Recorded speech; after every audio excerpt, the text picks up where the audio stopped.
adri majlisa kana beeku Dr. Jeelaan isantu beeka nama achi isaan biraa eebbifame nama saganii waggaa 2-3 taa'ee deema. Miidiyaa kanaa fi akkuma maqaa jaraa akkuma amma Mubaarak dubbatee ture akkuma maqaa jaraa Rabbi jaraa haa godhuu jaraa kadhanna akkuma kanatti fufuu jaraaf immoo hawwina. Kanaafuu maqaa bareedaallee fudhattanii qooda bareedaallee dura namaa dhuftanii asitti nu argamtanii waan isin dhabdan Rabbi isinii haa kennu waan isin yaaddan Rabbi isinii haa kennu rakkoo isin irra jiru furmaata Rabbi isinii haa fidu. Ilaalamin maali bakki muslimummaan jabeeffamu bakki muslimummaan eegamaa jiru bakka waa baratamu ka'eeti miti sana wallaalin maali jenna. Kanaaf nu yaadachuu qabanii itti gaafatamuu fi baachuu qabanii jenna. Gaalii Muktaar faa majlisa kana dhufee argee jira sababii muhaadaraatiin Dr. Jeelaan majlisa kana sirriitti beeku gaaliin beeka namni hedduu miidiyaa barakaa kaasatan jalqaba haasaa keenyaa nuti miidiyooma barakaa kana irratti jammarre maasha Allah. Kanaafuu namni inni yoo wallaalullee Jimmaatti akka magaalaa Jimmaatti illee wallaalame Dr. Jeelaan sirriitti beeku gaalii Muktaar sirriitti beeka hammas immoo akkuma sana mutaallima kana irra deemanii daawwachuun maqaa majlisaa baatanii suma portogoora guuttatanii tuulamanii taa'uun fayyadu bu'aan qabu. Maaliif yooniif rakkoodhuma kana ittuma dhufanii ilaalan dawaa qaba. Mee sheeliidhuma beektanii sun beeyrri majlisaadha. Sheeliidhuma maal akka ta'an beektanii maal akka hojjetaa beektanii sagaleedhuma heloodhuma wayiidhuma akkuma nama inni tawaawaq jedheetuma ka'eetuma dhiisuu akkuma kanatti dhiiftani malee gara kootti laafinni guddaan jira. Akkasitti rakkoodhumti keenya gurra keessan ga'uun masgiinni kuniif aalimni bareedaan kun waliin fakkaatan wama waliin fakkaanne wayii wal bira keenya jirra amma nuti wama waliin madaalle wayiidha. Egaa magaalaa hedduu kunoo Jimmaanis deemaati ilaalaati asumaan yabbutti dhumaasi asumaan aggaarumatti gadi bu'aa ilaala namachi keessa jiru ilaala masgiidicha ilaala waaniifi aalimni guddaan bareedaan kun barasaa dila kana waggaatti 90 80 30 fi 50 60 yoomishee yaasoo jiru. Miidiyaan barakaa gaa maquma isaa eeggachuun jedhaan maaliif miidiyaa barakaa jechuun walau gaa jirri warri qariyaa sun warri gandaa sun wayii rabbiin sodaatanii jedhanii lafa tahnaa alayhim baraka fayyumti isaanii nahwiin lafa deemaa jira jechuun hin danda'ama maasha Allah. Kun kennaa rabbiin tola nutti toledha tola rabbiin nutti tole kanammoo nu beennee galata gaagalchaan jirru malee wama dandeenyuun gargaarsuma waan qabnuun jechuudha.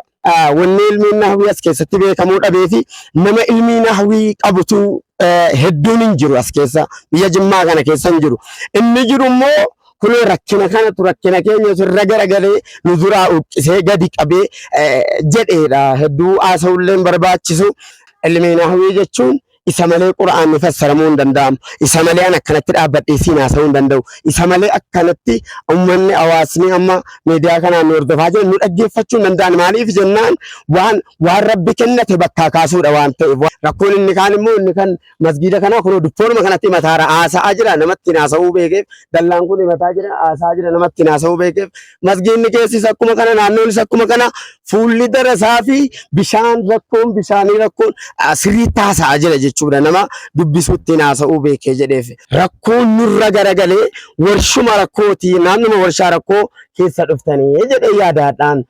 Uummanni muslimaa agaa waan kana dhagaa jirtan hundi rakkoo gurra kee sheer godhamee qaqqabe kana ga'ee qabduun wayii furmaatan gootu taanaan anarraa rabbi si gaafata sirraas rabbiin na gaafata walirraa nu gaafata. Maaliif jennaan kun waan asiisin fideef rabbitu beeka waan ta'eef furmaata ho'iiti jedhee yaada dhufaatiin keessan kun inshaallah. Rakkoodhuma yoo dhabni dhufee maal rakkattan jechuun kun carraa guddaadha. Faafirikuma rakkoo tasti dhaabate jechuun hin danda'amu. Rakkoodhumatu daandiidha asitti. Rakkoodhumti daandii aspaaltiidhaa ol ta'eeti hedduu garri itti gammadan tokko hin jiru. Wanni itti gammannee jirru wal aakhiratu khayrun wa abqaa. Rakkoo kana furuu hin danda'u. Maalirraa furaara uummanni kunoo nuyin irraa danda'eeti adda waggaa 26 ol lakkoofsisee jira jechuudha. Adda akkanatti maasha Allah uummanni ga'ee isaa ba'atee jira. Tamsaasa Islaamaa miidiyaa barakaa madaasa rabbiidha kan nu qabnu harkaa kirmaadii isaatii bu'ee gara dakaa tamsaasa Islaamaa miidiyaa barakaa. Assalamu alaikum warahmatullahi wabarakatuh. Ammas walitti deebinee jirra. Naannoo kana keessa rakkoon masgiidaa qofa hin ta'in rakkoo hedduu jirani. Bakka ijoolleen qulqullinallee itti qulqulleeffatan hin qabanu. Isaan dhaqna qulqulleeffatu taraadhaan jirani. Guyyaa Jumaa fa'i akkam ta'u laata? Sagalee guddiftuu azaanii ollaan kun hin dhaga'uu jedhan. Azaaniin ollaan kun maal jechuudha? tatta'aabamee kadhatameetii godhame. Hamma miidhamee jennaan du'aa illee gizee kadhatanu akkatti dhaggeessisanu akkatti wal waamanu maaddiin illee gaheeraa hin geenye akka walitti himanu dhabanii baay'ee rakkataa jiranii. Sanallee suphisiisuudhaaf illee rakkanneetuma jirra. Rakkinni isaa baay'ee dhagaa. Inni kan sagalee guddiftuu kun faa baay'ee nu rakkisee jira. Sirriitti rakkoon jira. Isii kan akkuma taane ijaarree turre. Namni kun baay'eedha namoota ajjiran kana hin madaalu. Akkasumatti rakkatanii isiidhaan warafaa eeggataniituma bahaa jiru. مبارك زين جدما بسم الله الحمد لله رب العالمين الرحمن الرحيم مالك يوم الدين أما بعد هدو جلقبا سنجلته فنا هدونو غلطهما ركود ما شيكا كينيا دفتني غافتشو كيسانيف تو ركو اسكي ساسل تمون تجاون درتي اسلما هدون سنجلته فدا مالي في سنجلته فتشو رت ان شاء الله رغان قبا وقولوا للناس حسنا جدا وانت رب جزاك الله خيرا وان اساسين كديف ربي تبيك وانت فرماتو ايتجد اياده دفاتين كيسان كون ان شاء الله ركود ما يرمني في ما ركتن جچون كون چرا غداد فافركم ركو تستي ابته جچون دندام ركود ما تودان دي اسيتي rakkoodhumti daandii asfaaltiidhaa ol ta'eeti hedduu garriitti itti gammadan tokko hin jiru. Wanni itti gammannee jirru wal aakhiratu khayrun wa abqaa jennaani sami'naa wa axaanaa jedhanii insha Allah shayni keenyas jala butamanii nus jala butamne eeyyama rabbiitiin godina adda addaa keessaa biyyoota adda addaa keessaa dhumne takka garuu rakkoonas keessaa nama sirraan deebisne ummannas keessaas ammuma qabee namuma danda'uun darasaa qabaa jira. Kana ol farshaa bitu waan akka sooraalii waan akka bishaanii waan akka rakkoo sheekaa rakkoo mootaraa shayni keenya waan ittiin deeman dhabu rakkoo kana furuun danda'u maalirraa furaara ummanni kun nuyin irraa danda'eeti adda waggaa 26 ol lakkoofsisee jira jechuudha. Adda kanatti maasha Allah ummanni ga'ee isaa ba'atee jira.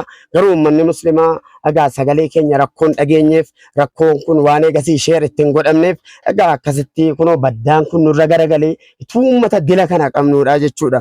Nama taa'ee qaala Allahu ta'ala barsiisaa jiru malee namni kun nama waa dhimma kiraasa teessiseedha malee dhimmi qabiriidha jechuudha. Dhimma abbaa fedhayyuu hin xanne nama muslima ta'e jedhe. Dhimma biraatiif miti kana ta'u wajjiniin rakkoon nurra garagalee warshuma rakkooti naannuma warshaa rakkoo keessa dhuftanii jedhee yaadaadhaan ummanni muslimaa agaa waan kana dhagaa jirtan hundi rakkoo gurra kee sheer godhamee qaqqabe kana ga'ee qabduun wayii furmaatan gootu taanaan anarraa rabbi si gaafata sirraas rabbiin na gaafata walirraa nu gaafata. Maaliif jennaan kullukum mas'uulun kullukum ra'in rasuulillahu alayhi wa sallam gaazexenyaan raa'idha idaa'iinnis raa'idha aalimnis raa'idha wa mas'uulun an ra'iyatihi gaafatamaan amma jirre ogeessi kaameeraa fi jirre ambasaan babbareedaan kun ga'ee jira raawwataniiru bi'iznillah insha Allah. Isinis warri egaa sagalee kana fagoottis dhiyoottis dhageessan biyya keessaa fi alaa birmachuu qabdani waa xiqqishoodhuma wayiitiin nama dila kanatti kun bicuudha waan ta'eef rakkoonas keessaa mannuti sheer goona kun silaa waan namni tokko ittiin cufu wayiiti jechuudha. Kanaaf insha Allah maqaa keessan hin balleessina sheeka keenya dhuftanii egaa rakkoodhuma isaanii nu gaafachuuf furamuu baatullee furmaata bi'iznillah wallahi akkasitti rakkoodhumti keenya gurra keessan ga'uun masgiinni kuniif aalimni bareedaan kun waliin fakkaatan wama waliin fakkaanne wayii wal bira keenya jirra manuti wama waliin madaalle wayiidha.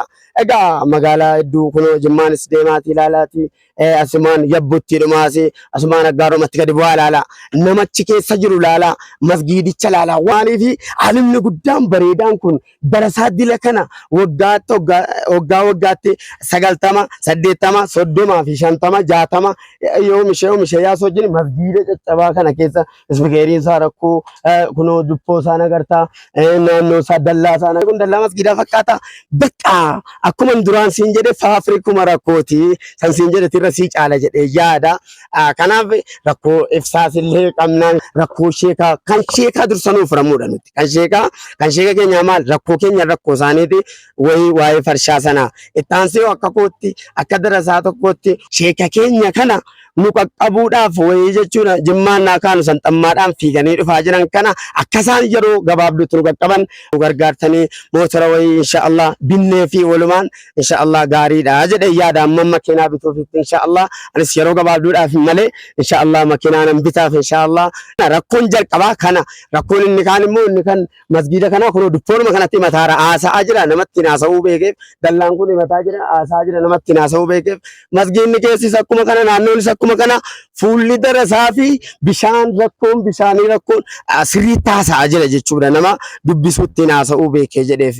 Ilmi nahwii jechuun isa malee quraanni fassaramuu hin danda'amu. Isa malee akkanatti dhaabbadhee siin haasa'uu hin danda'u. Isa malee akkanatti uummanni hawaasni amma miidiyaa kanaan nu hordofaa jiran nu dhaggeeffachuu hin danda'an. Maaliif jennaan waan Rabbi kennate bakkaa kaasuudha waan ta'eef, waan Rabbi kennate balleessuudha waan ta'eef, sana bareechaa jiru waan namni akka barbaade faayila namni mafuula godhaa jiru faayilatti allaanni kun mafuula natti goota sun faayila abbaa koo jedhanii warra gaa jechuudha nuuf barsiisaa jiranidha. Ilmi nahwii ilmi hadiisaa keessatti ga'ee guddaadha qaba. Karaa dheeraadha gabaabsa waan muxawwalaata jedhanii silaa umurii waggaa 6 waggaa 8 itti fixxu ilmi nahwii kana yoo barte waggaa 2 walakkaatti waan namni waggaa 6 waggaa 8 itti raawwataa ture jechuudha. Kun immoo wanni ilmi nahwii as keessatti beekamuu dhabeefi nama ilmi nahwii qabutu hedduun hin jiru as keessa, biyya Jimmaa kana keessa hin jiru.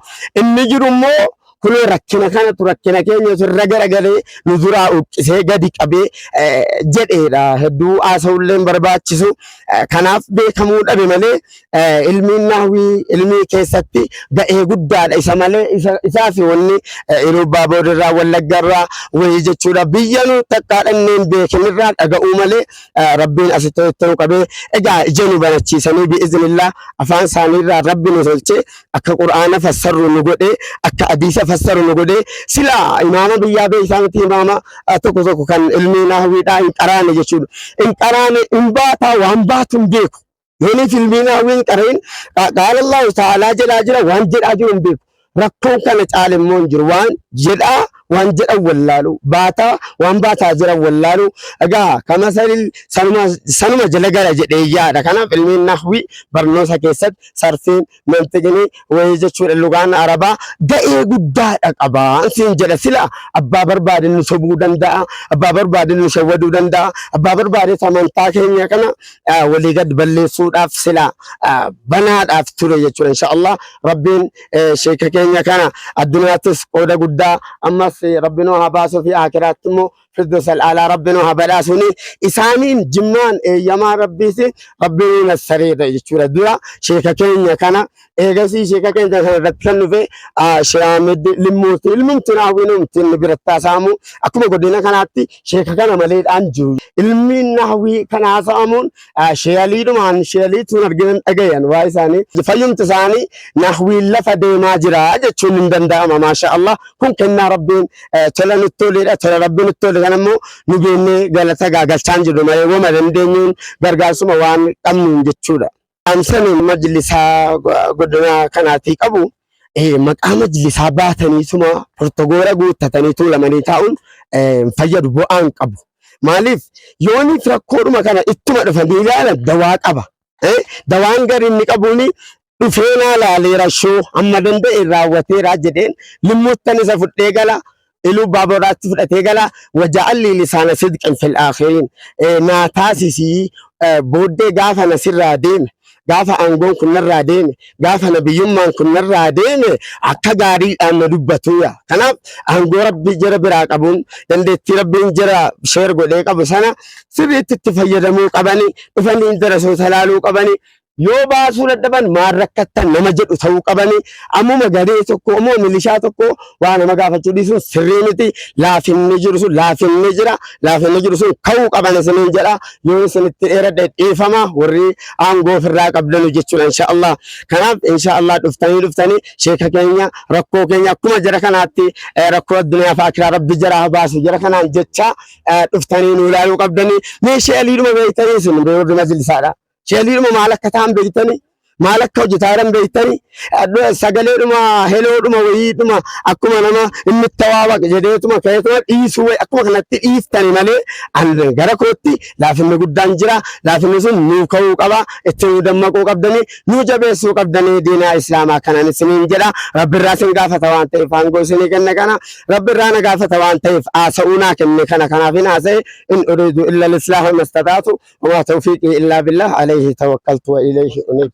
miidiyaan barakaa gaa maquma isaa eeggachuun jedhaan maaliif miidiyaa barakaa jechuun walau gaa jirri warri qaryaa sun warri gandaa sun wayi rabbiin sodaatanii jedhanii lafatahna alayhim barakaatin min samaa'i jedhamiti rabbiin sodaachuu qabdanii waan rabbi isinii kenne kana keessatti qooda rabbi isinii kenne kana keessatti jammartaniiftu kunoo nu bira qaqqabeeraa yaa miidiyaa barakaa wanni isin achi kaaftan inshaallah ga'ee keessa nu raawwachuu qabdanii waan bareedaa jirannuu ta'e waan jennu wayii waan asaasa kan musliimoota biraatti makuu osoo hin taane jirannuu ta'e waan jennu wayii qobaatti inshaallah majlisa kanaaf ta'uu qabdanii isiniin jedha isin immoo rabbiin gaa islimnaa isinii kennee jedhe waan guddaa isinii ta'a jenneeti yaanna qooda gaarii maqaa gaarii walitti ba'uu qabdan isiniin jedha barakadhaa hedduu miidiyaa barakaa kaasatan jalqaba haasaa keenyaa nuti miidiyuma barakaa kanarratti jammarre maasha Allah nu gargaaraati waan isin fakkaatu waan miidiyaa barakaa fakkaatu hordoftoonni isaa fi warri keessaa fi warri alaa waan jira fakkaatu nu ta'uu qaban majlisa kana gargaarsi samii torban irraa rabbi siif ramadu siin jedha sanuu ramadde sanatti amma dandeessu rakkoo kana qooddattee addaati rakkoo dooyyoo keessatti kunuugaa waggaa meeqaaf lakkoofsise akka sheer godhattaniitu inshaallah godhattee jirta amma dandeessuun fiigdee jirta kanaaf inshaallah si kanaan immoo rabbi nama hedduu mokkoreera jedhee yaada inshaallah namni si mokkorame kun nu dammaquu qaba nu jabaachuu qaba egaa kitaaba kana akkasitti nu cinqamte egaa wallahi hirmee rakkoo kana ammoo danda'een egaa baala rakkinaa sana ijoollee sanarraa hordoftoota egaa darasoota sheeliirraa buusa jettee akkasitti egaa laffaatee addunyaa fi akiraa rabbi sirraa fuudhu jecha namni si fakkaatu nama hedduutu afee jira warri si biraa afanii jedhan akkasi qaqqabanu akka egaa ituu jirru egaa kunoo asii ka'ee dhaqee akkas godhe wannus waan nu fakkaatu raawwachuu qabna jedhanii nu dammaquu qabanii darasoonni hedduu egaa inshaallah uffannaas akkuma sila kaasanii jedhan kitaabas akkuma sila kaasanii jedhan hedduu rakkinni egaa bal'inaan jira si jedheera jalqabaa isaa kiyyaa keessatti ati immoo gargaarsa gara fuula duraatti atumta akkasitti isa waa bituutti dhiisi deemtootuma nama gaafachuun gargaarsa guddaadha ga'ee kee raawwatteetta bi'iznillah guyyaa qiyaamaas walitti gammannaa addas walitti gammannaa jedhee yaada maaliif rakkoon kun furamuu rabbi qaddare garuu suma rabbi qaddare keessa maqaatti ba'uu qabda maqaatti si baaseera rabbi bi'iznillah ba'ee ba'uu baatee waan rabbi qaddare ta'a akkuma kanatti immoo muslimaa maalitti jirtanii maalirra geessanii jetteetuma akkasitti nu gaafachuun gargaarsa guddaadha nuuf gargaarsa guddaa rabbi siif haramaduu kitaaba kana kan bitee nu kennee kan gargaarsa nu godhee tokko Gaalii Muusaa jedhama lammaffaa immoo nama naannoo saba biraarraa kan dhufe kafaarraa kan dhufe Turjii jedhama jiraafillee du'aa godha kun immoo kan keenya inshaallah ammas sanan gargaarsi keenya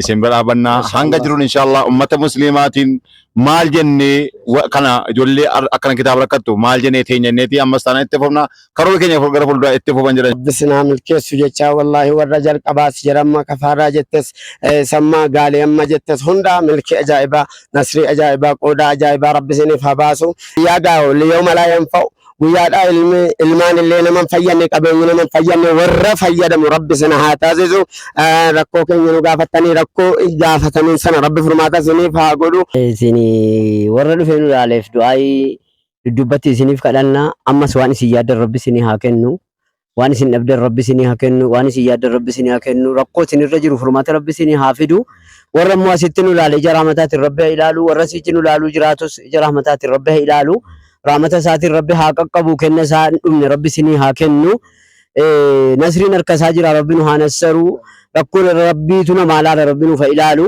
keessanillee keenyallee darasoota jiranullee ilmi barakaatiin galchuu rabbii keenya kadhanna akkuma kana immoo gammachuudhaan rabbi walitti nu qabu rabbiin kadhannaa waan isin yaaddanii dhuftan immoo bakkaan gahee rabbi muraada keessan haa guutu bakka rakkoon jiru hunda furmaata immoo rabbi nu haa fidu miidiyaa kanaa fi akkuma maqaa jaraa akkuma amma Mubaarik dubbatee ture akkuma maqaa jaraa rabbi jaraa haa godhuu jaraa kadhanna akkuma kanatti fufuu jaraaf immoo hawwina kanaafuu maqaa bareedaallee fudhattanii qooda bareedaallee dura namaa dhuftanii asitti nu argamtanii kanaaf akkuma kana itti fuftanii bakka rakkoon jiru hunda deemtanii warra majlisaallee nuu kaaftanii warri majlisaa kunillee akkuma egaa duraanillee Gaalee Muktaar fa'aa majlisa kana dhufee argee jira sababii muhaadaraatiin Dr. Jeelaan majlisa kana sirriitti beeku Gaaliin beeka namni qadrii majlisa kanaa beeku Dr. Jeelaan isaantu beeka nama achi isaan biraa eebbifame nama Saganii waggaa lama sadi taa'ee deema.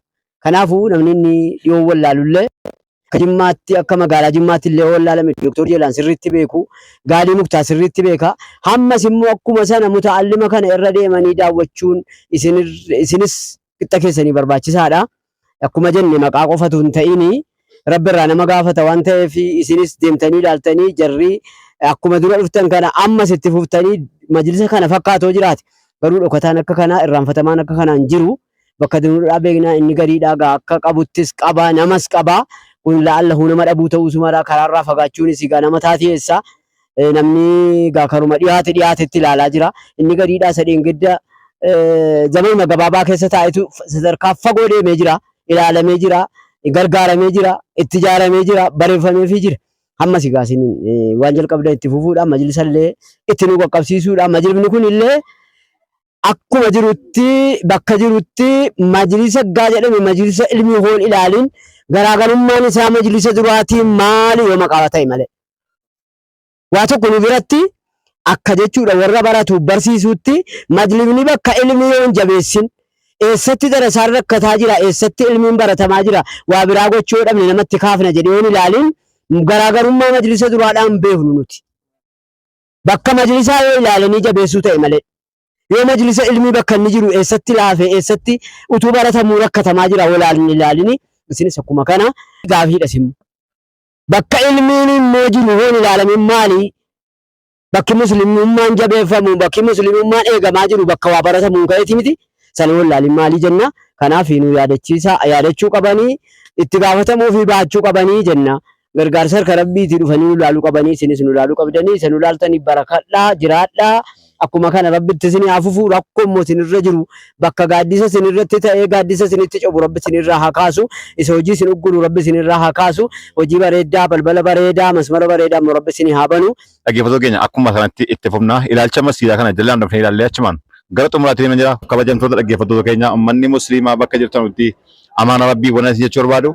Ijoolleen xiqqaan kun kan kana fakkaatan argaartanii ijoolleen kun maal akka laata utuu ilmoo keessanii akkamitti ilaaltu jechuu akkuma ilmii kana rabbiin isinii kenneeni galmaan ga'uudhaaf ummata musliimaa kana bartanii barsiisuudhaaf rabbiin isinii kenne waan ta'eef rakkoo ijoollee kana waan itti tattaa'anii waraatan hin qabanu qodaa bishaan hin qabanu akkuma agartan kana kunoo waan akkanaa tokkotti jechuudha qodaa tokko nama 5 dabaree eeggatee waraabbatee dhiqataa jedhu hanqina bishaanii jira hanqina namaa eekii jira azaaniin dhaga'amu daawaa yeroo kun yoo nam ijoollee wal biratti hin dhageenyu kana keessatti kana roobni hamaan yeroo roobullee wal dhaga'uu dandeenyu silaa odoo ifaan jiraate maayikiidhaan dhageenya odoo suraalii qabaanne wal dhageenya jedhu rakkoo maayikiidhaan inshallah itti fufnaa rakkoo kana immoo isin itti furaa uummata musliimaatiif bakka bu'aatii kottaa ijoollee keenya kana nu ilaalaa jenna. Miidiyaan keenya miidiyaan barakaa kan yeroo hunda filannoo keenya kan ta'edha. Wassalaamu alaikum warahmatullahi wabarakatuh. Du'aa inuu kadhaa jina nagaatti. Tamsaasa Islaamaa miidiyaa barakaa badhaasa rabbiidha kan nu qabnu harkaa kirmaanii isaatii bu'ee gara dakaa tamsaasa Islaamaa miidiyaa barakaa.